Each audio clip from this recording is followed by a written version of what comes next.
1 through 8. Jesus told them a parable to effect that they ought not always, that they, I don't know if this is often, not. Jesus told them a parable that they might learn to pray and not lose heart.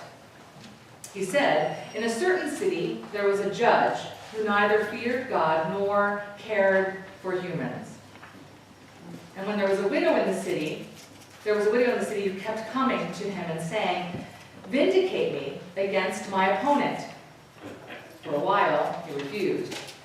But afterward he said to himself, "Though I neither fear God nor care about humans, yet because this widow bothers me, I will vindicate her, or she will wear me out by her continual coming." And the Lord said, "Hear what the unrighteous judge says. And will not God vindicate his elect who cry to him day and night? Will God not delay? I tell you, God will vindicate them speedily. Nevertheless, when the Son of Man comes, will he find faithfulness on earth?" The word of the Lord. Thanks be to God.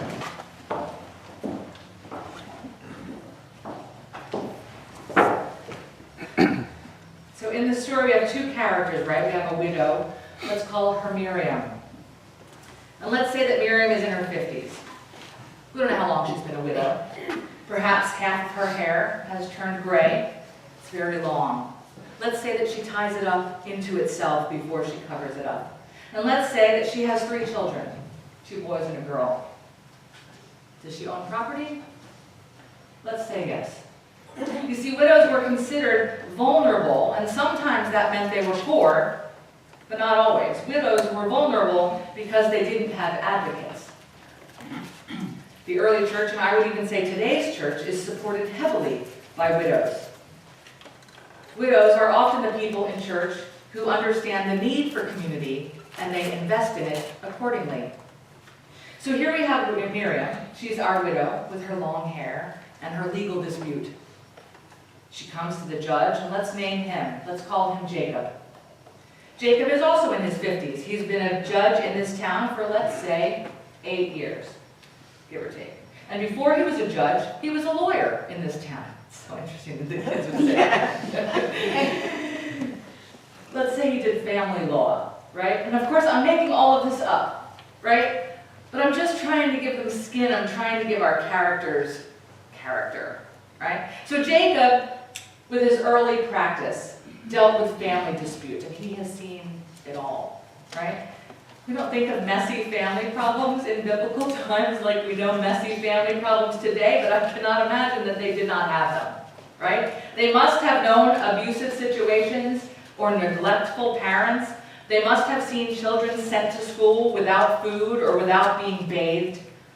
They must have known domestic violence, even though at the time women were property. There still is a human instinct to understand when one person is being treated improperly.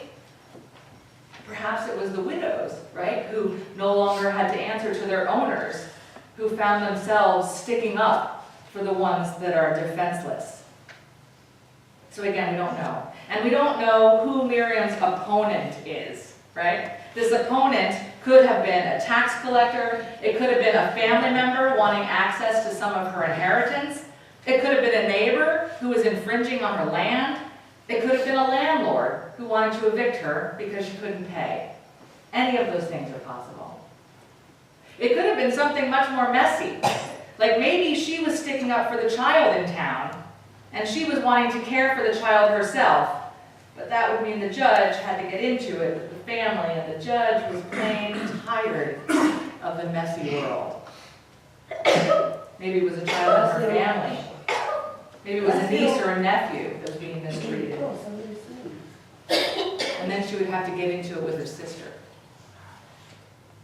Maybe there was some legal reason that Miriam was being held in a relationship, a Jewish law or something that said she must be given as property to another, and she was asking the judge for leniency for herself.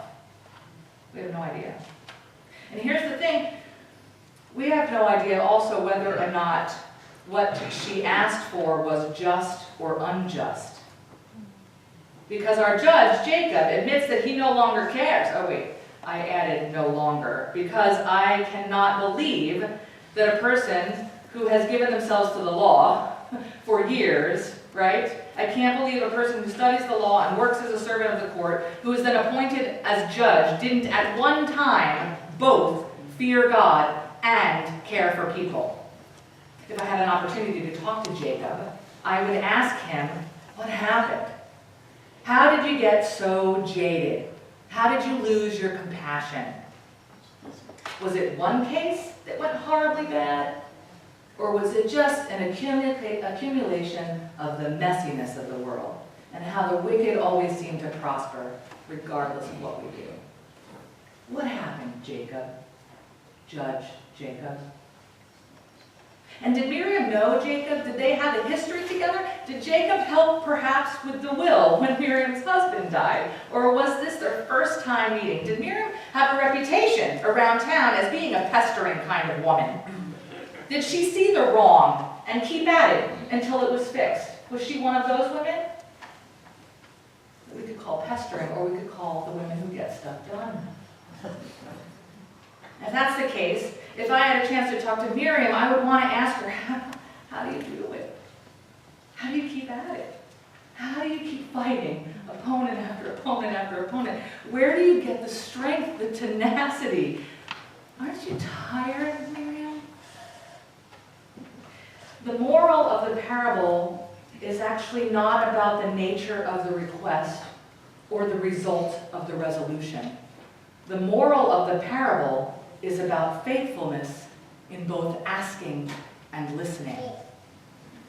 The final question of the parable is whether or not the Son of Man will find faithfulness when he returns to earth. Now, the Son of Man is a construct, right, that indicates the end of time. So the parable is essentially asking, when the final curtain closes, will faithfulness be found on earth? When it's all said and done, will there be faithfulness here? Faithfulness in this paragraph, I think, is seen in this parable, is seen in both characters, right? In the widow, in her persistence, and in the judge, in his persistence in listening, right? Her persistence in asking and his persistence in listening. On any given day, we are all in the position of either the widow or the judge. And some days, we're perhaps in both of those positions. And I don't know about you, but sometimes when I'm in the position of the widow, I run out of energy. I just get plain tired of asking for the right thing to be done. And sometimes when I'm in the position of the judge, I run out of patience. I just am impatient and I'm tired of listening. In the beginning of the parable, Jesus says, I'm going to teach you how to pray so that you never give up. And we've all been there, right? We've all had things for which we were praying, prayers that seemingly go unanswered, and so we stop praying for it. Sometimes we stop praying because it just feels selfish to say it over and over. Sometimes we stop praying because it's obviously not getting answered the way we want and we don't know how else to pray for it. So we stop. Sometimes we stop praying because we've been taught to ask God once and then trust God has heard us. And so to ask again would somehow be a sign of mistrust. I already asked God once.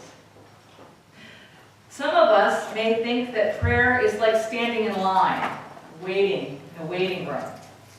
And God is doing triage of some sort with the waiting room. And it's just simply not our turn yet. That's all. And so we wait. But we are silent in our waiting. We stop asking. The writer of Proverbs says that hope deferred makes the heart sick. We see that all over our country right now, and that's not in my manuscript. But man, we see sick hearts because their hope has been deferred. There is a cost to praying long, to waiting long, to wondering what God is doing, if God is doing anything, if God is even there. And sometimes the cost is that we lose faith, or our faith changes. And we think that change means we lost it, when I'll tell you, guys, your faith needs to change. It's always going to change, just like everything else in your life. It doesn't mean you lost it. It just means a change. Again, not in the manuscript. Sometimes the cost is bitterness or cynicism, and sometimes the cost is that we isolate ourselves from others, right? We've prayed and prayed, and so I'm just going to withdraw because I don't know what to do, and I feel horrible, and God's not listening to me. Sometimes the cost is apathy.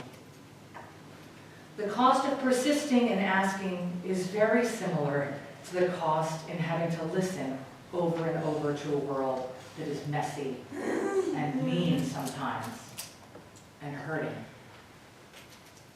Sometimes we're in the position of the widow, right, when our hearts get hard, but other times we are in the position of the judge, having listened and seen and heard the messiness of human interaction and their dealings with one another, and the judge saw it. He saw it. He was a judge, everybody. He saw the pettiness of family fighting, the selfishness and the greed of neighbors, the inability to work things out, to be in relationship with one another. He saw all of that.